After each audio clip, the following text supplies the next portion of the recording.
ما دمت تنشد يا رفيقي عن الحال ماني على كتمانها عنك حيلة. ما دمت تنشد يا رفيقي عن الحال ماني على كتمانها عنك حيلة. الصبر عن بوح الأحاسيس قتال، والبوح في بعض المواقف فشيلة. لو كل ما يطري على البال ينقال ما كنت أحس إنها تقيلة هبطيت كافي حديقة البال بالبال وادفع بلاها جوسها كل ليلة لين أقبلت مثل السحابة.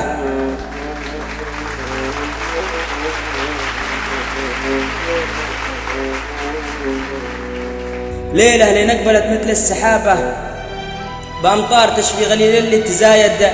غليلة رعادها خيل سابق في ميدان وبراقها لمع السيوف الصقيلة طاحت ولو فوق من حناياك من زال وسع فضى صدرك القصة حزينة. جيت أشتكي من بلا الوقت أبرتاح لقيت نفسي أشتكي من همومي يا عونة الله. ما بقى شيء ما راح للنفس مرتاحة ولا القلب مرتاح. جيتك وقلت بعالي الصوت يا جناح بالله تساعدني، ترى اليوم يومك يا جناح ماني بعال لو صحتي عال. شفني من الصدمات نفسي عليلة أشيل حمل لو تشيلنه جبال. الله ما أنا غير تصبح نتينا أرمي منه ممزما واسحب اندال وانزل على الجوكر وغيري يشيله. من كثر ما شفت بحياتي من اندال بديت أشك إن النذالة فضيلة. من كثر ما شفت بحياتي من اندال بديت أحس إن النذالة فضيلة. ما طاح من عيني رجل طاحوا رجال ورجال يا جناح ما هي قليلة. أقرب من اللي قالهم ضمن ما قال حسن بن الجرب راعي القصيدة. هذا ولد عمك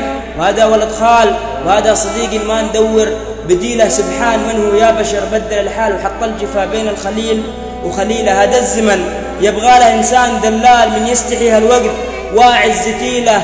وانصحك لا تعايش دميم الخصال كل على ذكراه ينفض شليله. من كان ساسه للرداء مضرب امتار اليوم يحسب من كبار القبيلة. المال يا ابن الجرب ملعون بالمال دل العزيز وعز ناس دليله.